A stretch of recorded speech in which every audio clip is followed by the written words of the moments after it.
l'organisateur de ce colloque pour l'invitation qui nous a été faite et remercier aussi l'ensemble de ceux qui participent à ce colloque, remercier tout le monde pour l'accueil et pour le séjour.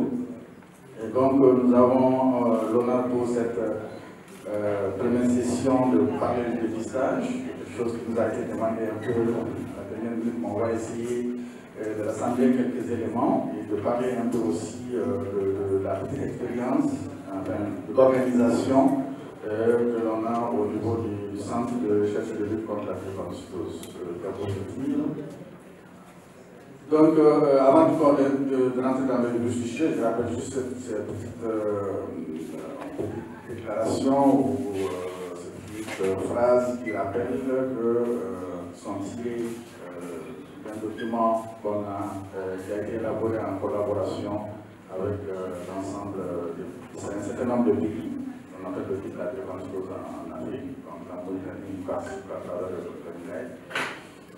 Donc, le diagnostic précoce de la naissance ou dans les premières semaines de la vie, ça permet d'améliorer considérablement la qualité de vie des enfants atteints et d'éviter certaines complications par des actions simples, donc l'importance du dépistage et la prise en charge optimale, telle que la qualité dans les centres de référence, donc d'où l'importance effectivement de la création de ces centres ou au moins des unités de prise en charge. Et donc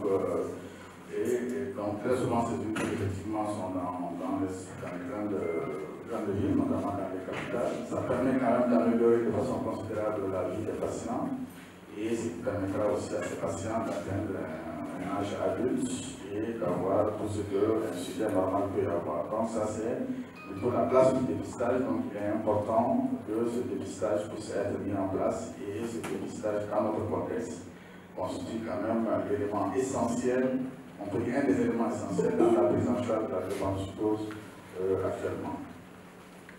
Alors pour le conseil génétique, diapositive s'il vous plaît.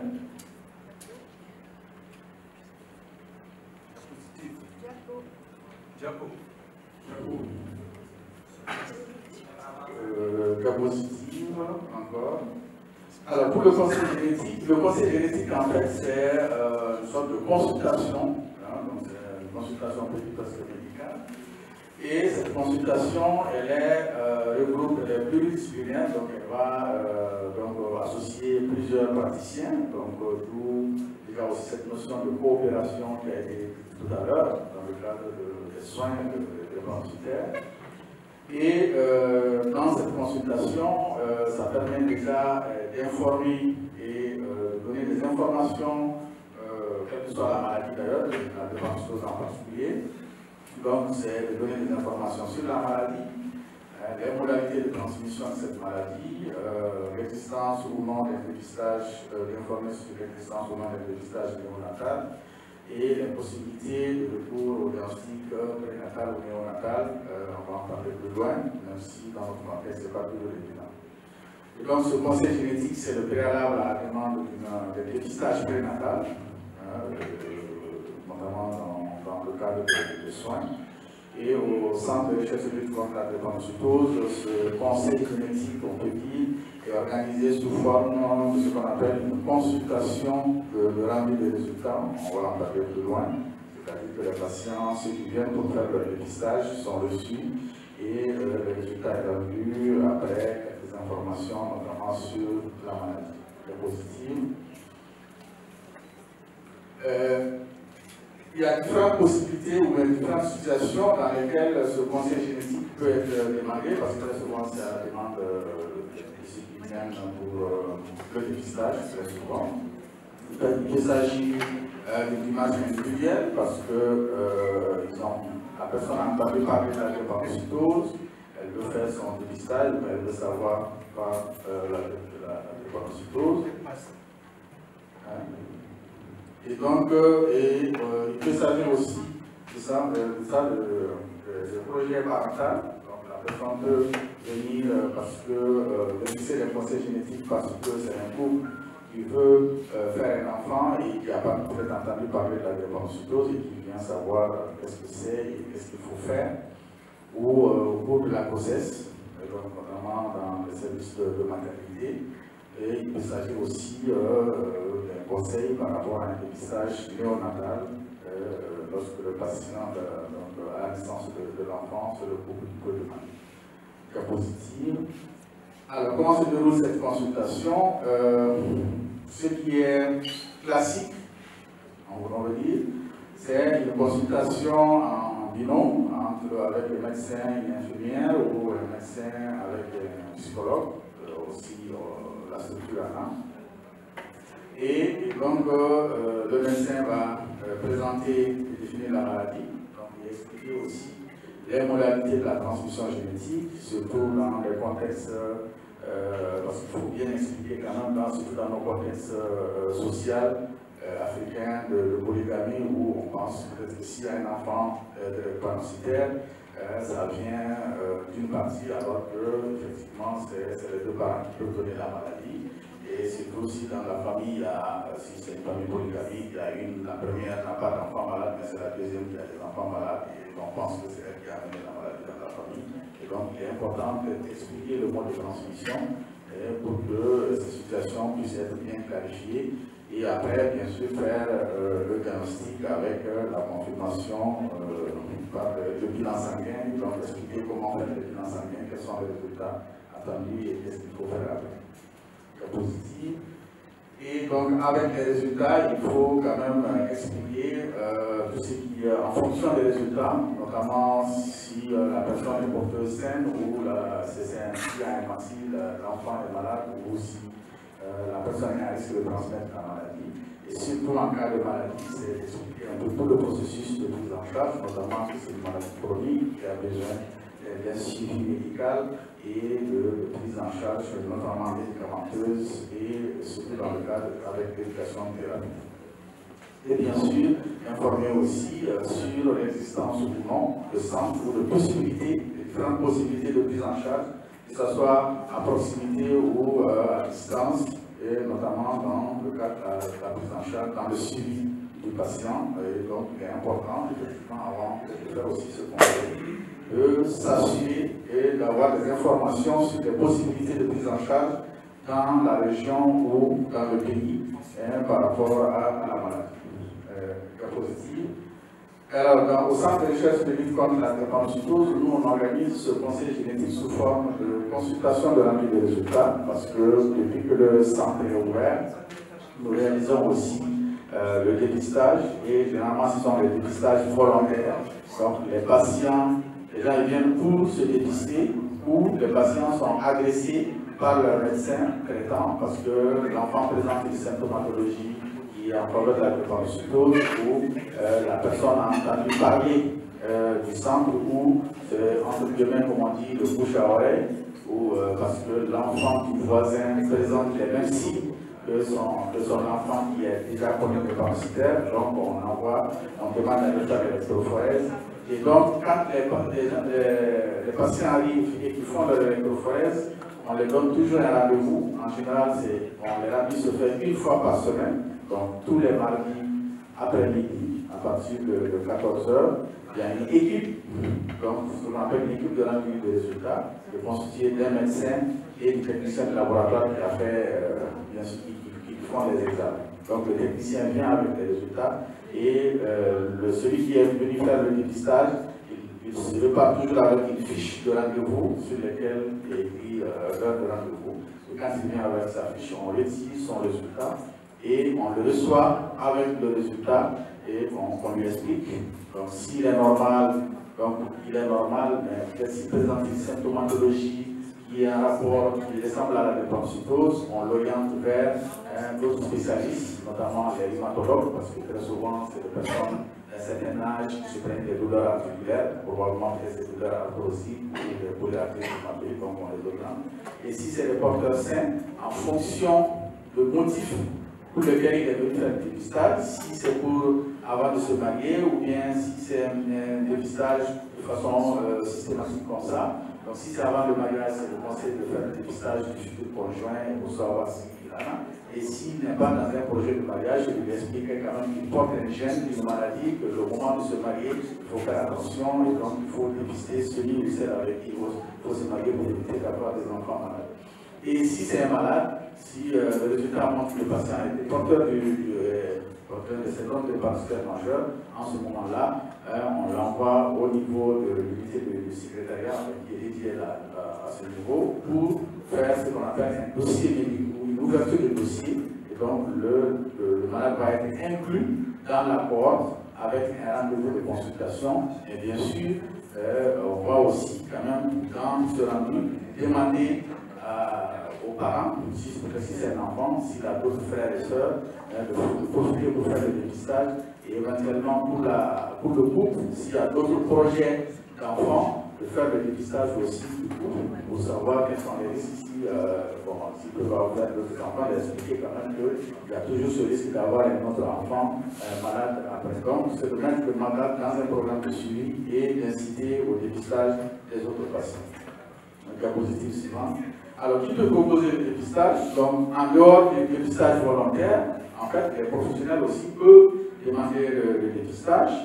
Donc, pratiquement tous les professionnels de santé peuvent demander. Lorsque vous croisez un patient qui, dans son histoire ou qui présente une symptomatologie qui peut être en rapport avec la drépanocytose, effectivement, vous pouvez proposer le dépistage. Et donc, en proposant le dépistage, expliquer quand même à l'avance au patient qu'est-ce que vous voulez qu'il aille faire comme examen et de savoir qu'est-ce qu'il peut en sortir éventuellement en fonction des résultats. Donc, que ce soit les médecins, que ce soit les personnels impliqués dans la prise en charge de la santé de la mère et de l'enfant, donc les maternités au niveau des sages-femmes, les personnels des centres de protection maternelle et infantile, et les médecins des services scolaires, les médecins de travail. Et donc, quels que soient les niveaux d'exercice, on peut toujours les ramener. On peut toujours proposer le dépistage avec cas positif. Et donc, à quel moment, quelle est la période? Donc, il n'y a pas de période. On peut faire le dépistage volontaire. Le dépistage aussi peut être fait dans un contexte pré-conceptionnel, donc avant le mariage. Parce qu'on parle de dépistage prénuptial, moi je préfère plutôt parler de dépistage avant, parce que si le prénuptial arrive, c'est que veut dire qu'il y a certains engagements qui ont été déjà pris, on est allé très loin, peut-être les premières blocs sont déjà passées, on est en train de préparer à fixer la date du mariage, et ça c'est parfois difficile de revenir en arrière, surtout lorsqu'il y a des risques. Donc c'est de faire ça avant même de décider du mariage, donc ce qu'on appelle le préconceptionnel. On peut faire le dépistage pendant la grossesse, donc ça normalement, ça doit, surtout dans notre contexte où il y a une forte prévalence de la maladie, et donc ça doit être normalement systématique chez toutes les femmes enceintes, de faire un dépistage de la drépanocytose, ça doit faire partie du bilan. Et je crois que dans la formation des gynécologues et même des sages-femmes, c'est presque bon. Malheureusement, c'est vrai que dans la majeure partie de nos pays, on utilise beaucoup plus le test TML, qui est maintenant obsolète. Et donc, surtout quand on est en ville, c'est de faire l'électrophorésie de l'hémoglobine systématiquement sur toutes les femmes enceintes. Quel que soit ailleurs, on le fait au faciès, parce que par exemple, dans les pays européens, ou particulièrement en France, ils le font systématiquement sur toutes les femmes noires d'origine africaine ou d'origine antillaise ou d'origine pour le dépistage. Ici, ça doit être systématique sur toutes les femmes. Donc ça permet de faire le dépistage de la mère et pendant la grossesse aussi, on peut faire ce qu'on appelle le dépistage anténatal, donc avant la naissance de l'enfant, et à défaut, on peut aussi faire ce qu'on appelle le dépistage néonatal, donc le dépistage à la naissance. Et donc je pense que c'est vers ça qu'on va aller dans nos pays. Alors, cas positif, donc la période préconceptionnelle, donc les différents types de dépistage. Et donc, ça, c'est l'idéal. Aujourd'hui, c'est de pouvoir aller vers un dépistage, on peut dire, des jeunes. Donc, dès le jeune âge, bien sûr, il y a eu beaucoup d'expériences, mais effectivement, il y a quelques expériences qui montrent aussi que ce n'est pas toujours évident. L'expérience qui a été faite, qu'il y a eu, c'est celle qui a été rapportée par nos collègues de la République démocratique du Congo, où il y a une très forte prévalence de la drépanocytose. Il y a des endroits où 40% de la population porte le gène que très drépanocytaire, entre 30 et 40%. Et c'est pratiquement tous les naissances homozygotes, parce qu'il n'y a pas de hémoglobine C dans cette région. Et ils ont mené une expérience d'information et de sensibilisation des jeunes, notamment au niveau des collèges. Et ils ont suivi en fait cette cohorte de jeunes jusqu'à l'université. Et donc jusqu'à l'âge où ils doivent en fait se marier. Et il se trouve qu'effectivement, il y a un certain nombre, malheureusement, de ces jeunes qui ont pratiquement oublié le message. Et donc, ils se sont presque mariés sans faire de dépistage. Et donc, ça aussi, c'est quelque chose qui est important. Peut-être qu'il faudra, même si on passe l'information au niveau collège, au niveau lycée, c'est d'intensifier ces informations lorsque on va arriver à la période du mariage, et c'est très important.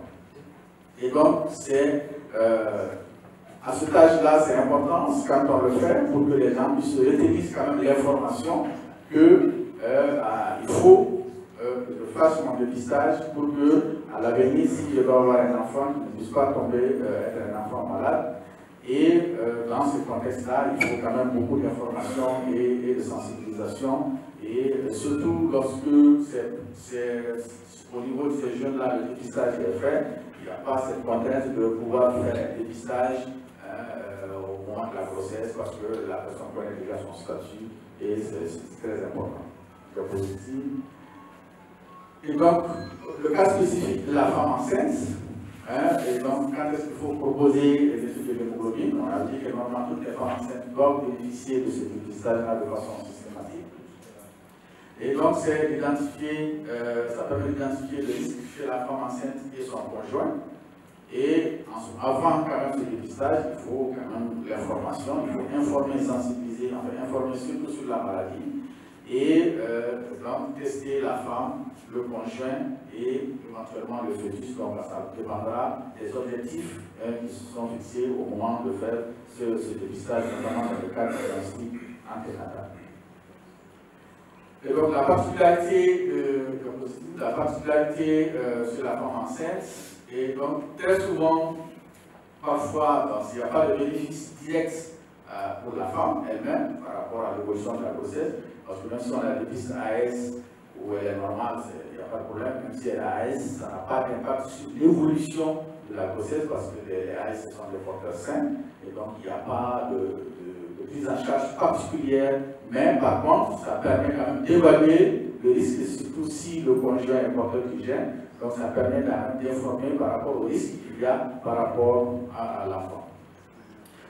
Ça peut aussi permettre de découvrir quand même une forme hétérozygote composite, et notamment nous dans notre pratique, on a effectivement eu des femmes enceintes qui ont été dépistées drépanocytaires à leur 3e ou 4e grossesse parce qu'ils n'ont jamais fait d'électrophoreuse, mais c'est des patients qui sont soit SC ou SP-thalassémiques qui sont moins expressifs, mais quand même qui étaient drépanocytaires, et ça permet quand même de diagnostiquer très souvent ces femmes enceintes.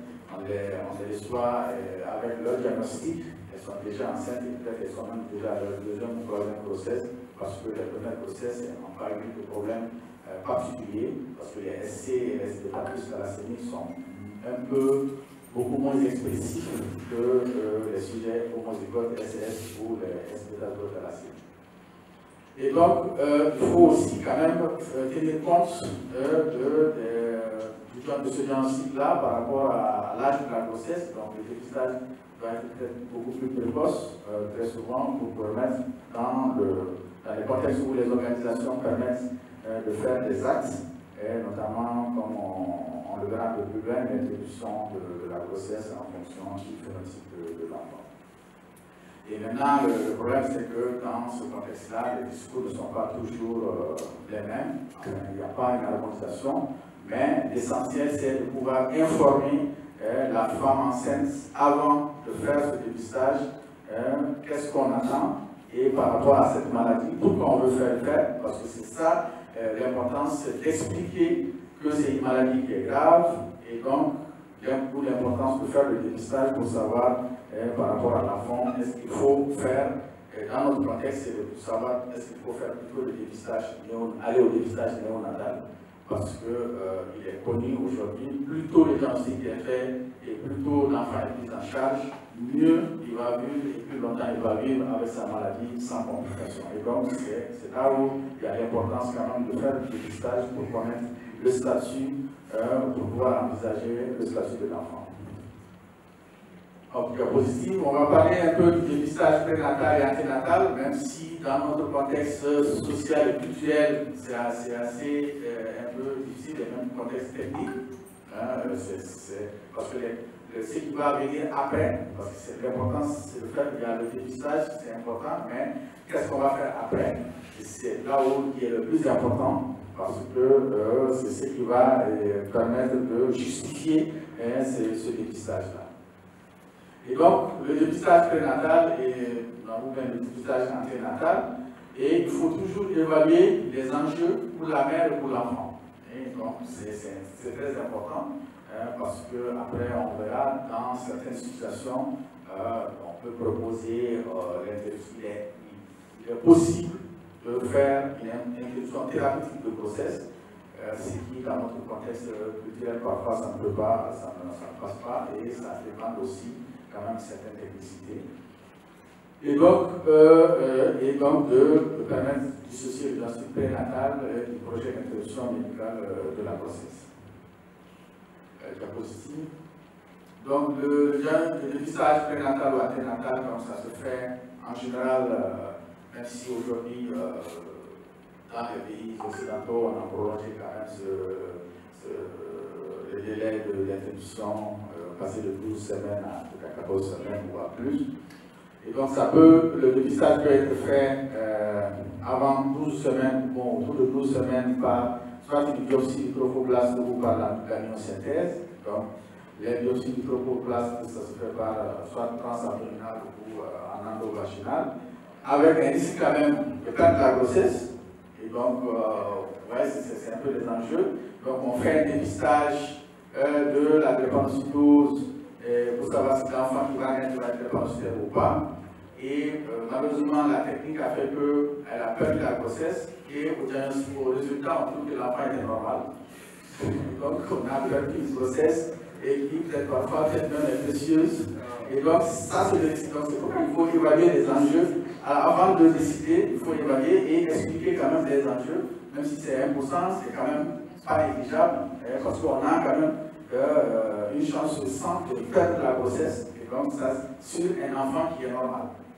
Et donc après, les résultats, c'est pas très long, mais après, avec la possibilité quand même d'interrompre la grossesse, ce qui est, je vais dire, autorisé par la loi dans certains pays, notamment dans les pays occidentaux, que lorsque l'enfant qui va naître, c'est un homozygote SS, la famille peut, enfin, le couple peut décider, ce n'est pas une obligation, mais elle peut décider d'interrompre la grossesse parce qu'il y aura naissance d'un enfant qui sera malade, qui sera une charge sociale, une charge économique, à la fois pour la famille, pour la société et pour lui-même qui sera malade toute sa vie. Donc, ce n'est pas très intéressant. Ça, c'est dans le contexte occidental. Mais dans notre contexte, effectivement, c'est difficile parce que l'expérience qui a été menée, notamment au Congo-Brazzaville, aucune des femmes n'a voulu interrompre la grossesse parce que c'était peut-être la première grossesse à 30 ans ou à 35 ans, parce qu'elles ont des grossesses tardives, parce qu'elles sont. La religion ne permet pas, ils sont musulmans, ils sont chrétiens, donc ne permet pas d'interrompre volontairement, on peut dire comme ça, une grossesse. Et donc dans notre contexte, effectivement, ça c'est des choses. Ça permet aux parents peut-être d'anticiper par rapport à la prise en charge, mais ça ne permet pas d'aller directement à l'introduction de la grossesse. Diapositive. Donc pour la myosynthèse, c'est un peu la même chose, c'est la même technique. Là aussi, avec les risques aussi de perte de grossesse ou des risques d'échec. La troisième technique est celle de la ponction du sang fœtal. Donc c'est la même chose et dans le contexte. Alors, quelles sont les conditions diapositives pour la mise en place de ce dépistage néonatal? Et surtout, j'insiste là-dessus parce que le dépistage anténatal dans notre contexte, c'est quelque chose que, même sur le plan technique, c'est pas possible. En tout cas, au Mali, on ne peut pas le faire. La biopsie du trophoblast ou la myosynthèse, techniquement, on ne peut pas le faire. Et derrière, tout ce qui peut être fait derrière, je pense que pour le moment, on ne peut pas proposer ces éléments-là. Mais quand même, il est important de faire ce qu'on appelle le dépistage néonatal, donc à la naissance, et c'est très très important. Aujourd'hui, pour la prise en charge de la drépanocytose dans nos pays africains, surtout au sud du Sahara, où les moyens sont assez limités, c'est vraiment de faire un dépistage néonatal. Et ce dépistage néonatal aujourd'hui va permettre une prise en charge, un diagnostic précoce et une prise en charge rapide et efficace pour éviter que les patients fassent des complications. Et comme je l'ai dit, je le répète, le drépanocytaire, moins il fait de complications, plus longtemps il va vivre et mieux il va vivre avec sa maladie.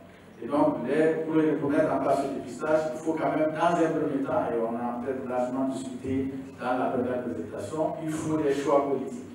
Et donc, il faut obligatoirement que ce soit une priorité de santé publique au niveau national. Donc, dès lors que la maladie n'est pas reconnue comme priorité de santé publique, c'est sûr qu'on ne peut pas mettre en place ces programmes-là. Et c'est de mettre un dépistage sur la population générale, notamment la population des enfants à la naissance. Et aujourd'hui, ce dépistage est vraiment largement facilité par les tests de diagnostic rapide. Et donc, je rappelle quand même que ces tests de diagnostic rapide, notamment en particulier le CIRISCAN qui est utilisé aujourd'hui, notamment en Mauritanie et surtout au Mali, c'est que le CND a participé à l'étude qui a permis de valider donc ce test de diagnostic rapide chez les adultes, c'est-à-dire 6 mois de plus. Et l'année dernière, on a réalisé aussi une étude de validation pour le diagnostic néonatal.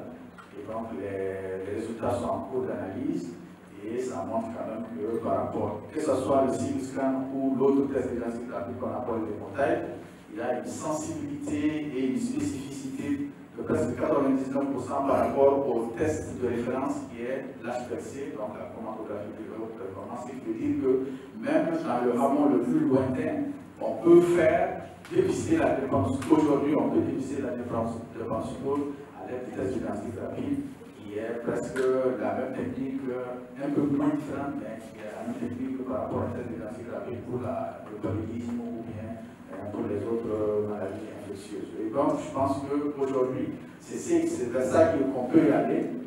Mais bien sûr, ça passe par la formation des professionnels, des professionnels de santé, donc à tous les niveaux, que ce soit les médecins, les infirmiers, les sages-femmes, les infirmières obstétriciennes ou même les matrones, ou tous ceux qui travaillent dans le système de santé, notamment dans la santé de la mère et de l'enfant, pour pouvoir faire déjà le diagnostic et bien sûr organiser le système de la coopération, et je reviens là-dessus encore, entre les professionnels pour que lorsque l'enfant est dépisté, on puisse savoir chez qui et où l'envoyer pour sa prise en charge. Et donc ça c'est très important.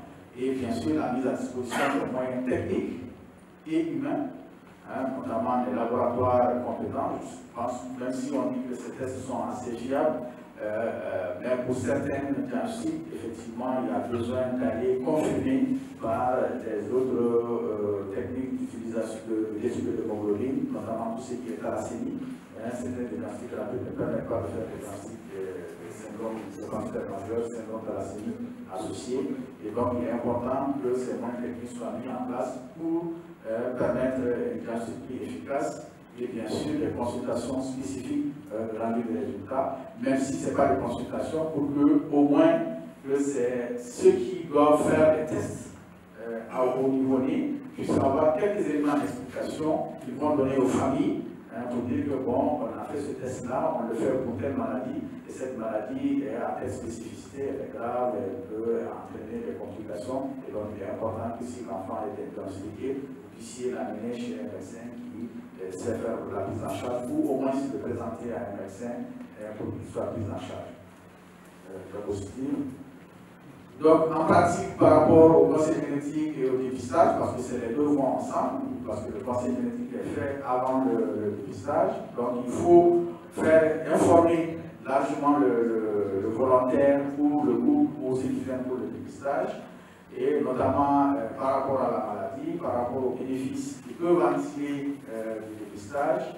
Et à chaque étape, bien sûr, le conseil est fait à chaque étape, avant, avec le résultat et bien sûr après, parce que l'enfant malade, il faut obligatoirement que lui aussi soit conseillé pour que quand il va grandir, il ne passe pas faire d'autres enfants malades.